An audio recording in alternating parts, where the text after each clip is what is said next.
এ বিষয়ে আরো খবর জানাতে সাভার থেকে যুক্ত রয়েছেন সহকর্মী নাজমুল হুদা। নাজমুল, পোশাক কারখানা কয়টা পর্যন্ত খোলা থাকবে? শ্রমিকরা কি বলছেন পোশাক কারখানা খুলে যাওয়ায়?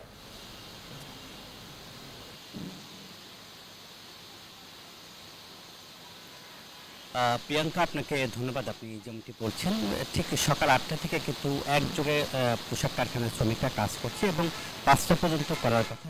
কোনো এখন যেহেতু এই কয়েকদিনের আন্দোলনের কারণে সেই যে ক্ষতি হয়েছে সেটা পুষিয়ে নেওয়ার জন্য কিন্তু এখন শ্রমিকরা ওভার টাইম হিসেবে কাজ করছে এবং 8টা 9টা 10টা পর্যন্ত কিন্তু চলবে এবং পর্যায়ক্রমে কিন্তু কারখানা কেউ ছুটি নিয়ে এখনও বের হয়ে গেছে।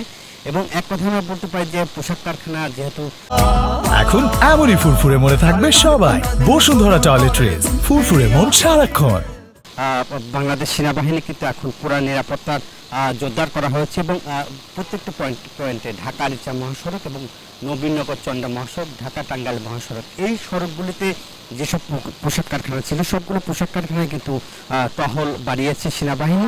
এছাড়াও পাশাপাশি কিন্তু শিল্প পুলিশও কিন্তু একযোগে সঙ্গে কাজ করছে এবং টাস্কফোর্স গঠন করা হয়েছে এবং টাস্কফোর্সের মধ্যে দিয়ে কিন্তু যেহেতু ঢাকা ইপিজেড রয়েছে এবং রপ্তানি প্রক্রিয়াকরণ অঞ্চলের যে ইপিজেড রয়েছে সেসব পোশাক কারখানাও কিন্তু সবগুলোই খুলে দিচ্ছে এবং এক কথায় বলতে পারি সাভার আশুলিয়ার যে পোশাক কারখানাগুলো রয়েছে এবং শতভাগ কারখানা কিন্তু এখন পুরোপুরি খুলে দেওয়া হয়েছে এবং এখানকার যারা কারখানার শ্রমিকরাও কিন্তু নিরাপত্তা নিয়েই আসলে তারা কাজ করছে এবং তারাও কিন্তু সেনাবাহিনীকে স্বাগত জানিয়েছে যে তাদেরকে নিরাপত্তা দেওয়া হচ্ছে। এই ছিল আমার কাছে পোশাক কারখানার খোলার সর্বশেষ খবর। ফিরে যাচ্ছি স্টুডিওতে প্রিয়াঙ্কা।